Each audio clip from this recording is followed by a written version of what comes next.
Hey, what's up, guys? It's Jay. Just doing a short update for you.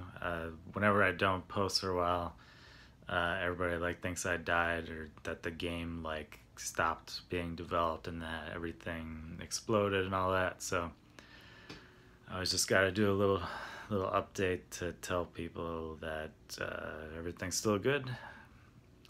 Made tons of progress. Most of the progress, well, most of the time for the last 2 months was spent. I made an external editor for the game so that, for now, I made it specifically for Matt so that Matt can create content, mostly animations, but there's other things you can do with it as well. It's got a whole palette swapping system, so you can create palettes for the game and collider, the size of colliders and stuff like that. So it took about 2 months to do all those features, and then going forward with that, I'm just going to be adding features to the editor as we need them. Next feature I have to add is animations with multiple layers. I think that's self-explanatory. So I'm gonna do, like last time I did the in-depth video where I went through the repository. So I will be doing that again, but it does take a long time, and right now I'm just focused on just getting work done on the game, just, every day, just get it done.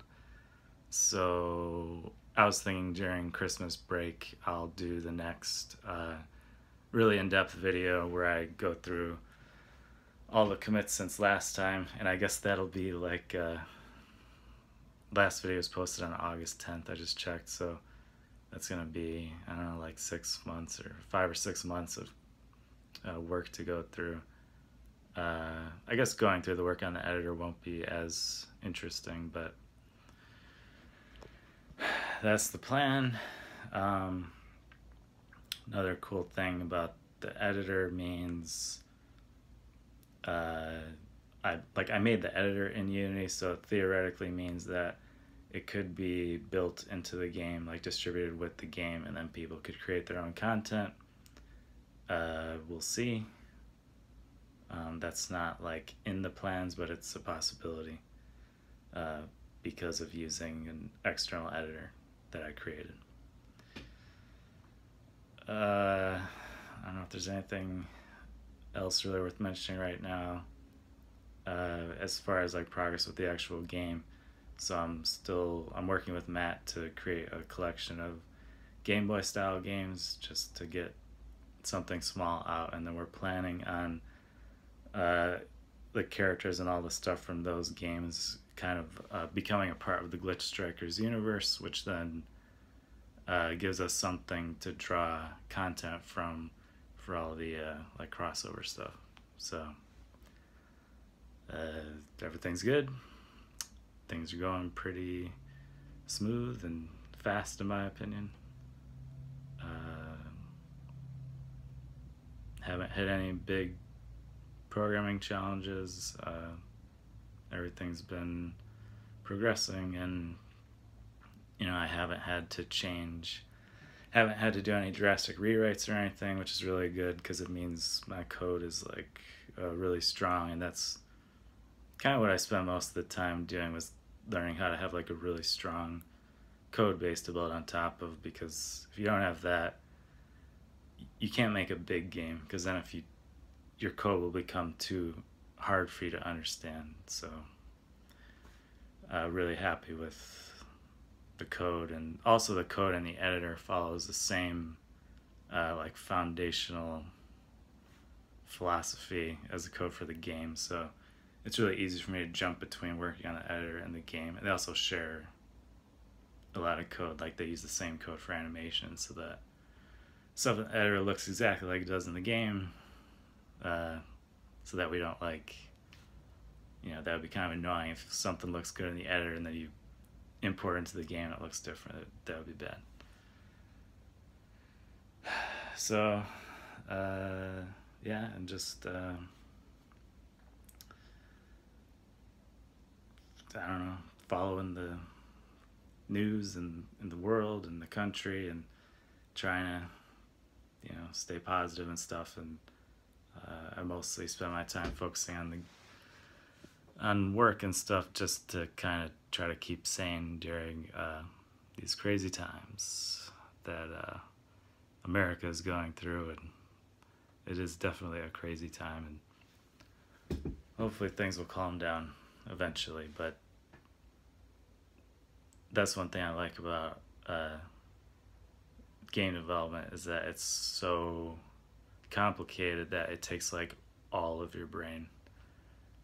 You can't really casually work on a game. Well, I know some people will do like a game and then they'll have like their main job and then do a game on the side. I mean, you can do that. It's way harder, especially if you're trying to make something like really good. But the point is that when you're actually working, like, it takes a lot of focus, and I think that's what's cool about it. In non-game news, there is a game that I love. It's Enter the Gungeon. Man, love that game. If you haven't played it, just try it out. It's really fun, and it was actually made in Unity, which is the same game engine that I use. And they use a plugin that I almost used, but was convinced not to use it by someone who I will not mention. Who cares? I don't need to go into it. But that plugin was kind of a substitute for a feature that's now available. But sometimes it turns out that the plugin is actually better than something that's built directly into Unity, because Unity has become such a giant company that their quality suffers because they're too big, and they can't move at the same speed that a solo developer can, which is also just kind of a thing with game development. Solo, kind of realize, like, solo developers or really small teams can, in my opinion, make a product that's more like cohesive and shares its vision like really tightly. Like Enter the Gungeon is an example. Like, if you just play that game, like, everything fits together so well. Like Stardew Valley is another example, or Undertale.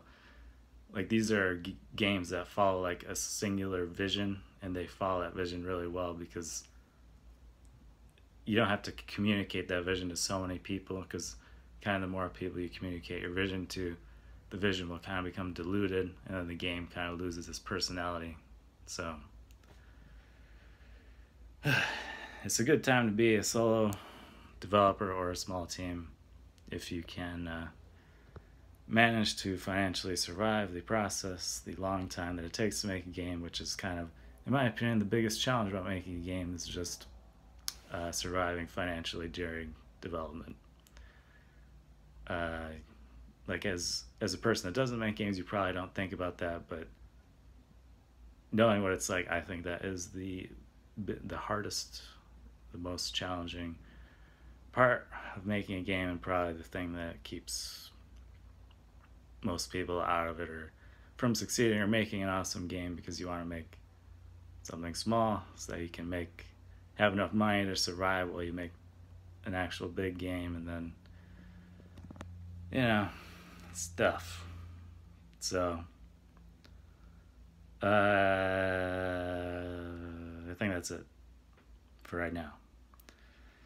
There's a short update for you, and I said I don't want to do a long, in-depth video. I'm getting too much work done right now. I don't want to lose my what the fuck is that called? Momentum. I don't want to lose my momentum. When I make a video, my brain has to go into a different mode, and for me, it's like a natural. There's like waves. Like, I'll be in like super focused work mode, and then I'll go into a mode where I'm like, I don't want to be doing this really challenging work, so then I'll work on different thing like making a video or something. Um, Another thing I really like about Enter the Gungeon is like you can do a run. I guess it's called a run because it's a roguelike. But you can do a run in like an hour or something, somewhere around an hour. So if you just like need a break, you do like a run. Another good thing about it is it gets your brain into the flow state. If you don't know what the flow state is, look it up. It's good for your brain to not be just to be like really focused on one thing. So like you really focus on playing the game. It also helps you just develop the focus, and then you can also use that same focus when you're working. Because you don't want to be interrupted a lot. Like when I started with the team, there'd be like all these people like texting me all the time. It's just like I'm trying to work, but you also have to balance. Like you do have to answer their questions and stuff, but every time you do that, you break the flow. That's why it's harder to be a person that's working and leading a team at the same time. If you're just leading the team, you don't have to worry so much about, coming out of that flow state, because as soon as you get interrupted, it breaks, and then you're like, what was I doing? And then you lose time. You don't want to lose time, because game's taking a long time to make as it is. But things are really good. And I'm just trucking through day by day, pounding away at the keys. I think I used a similar analogy when I worked on Super Mario Cross, where it's like you have like a giant brick or like just a giant rock in front of you, and you just have a little chisel, and you're chiseling away. It doesn't look like you might be making a lot of progress, but then after you do it for like a few months and you look back and you can see like, the shape of this thing is really starting to come together. So it's going pretty good. So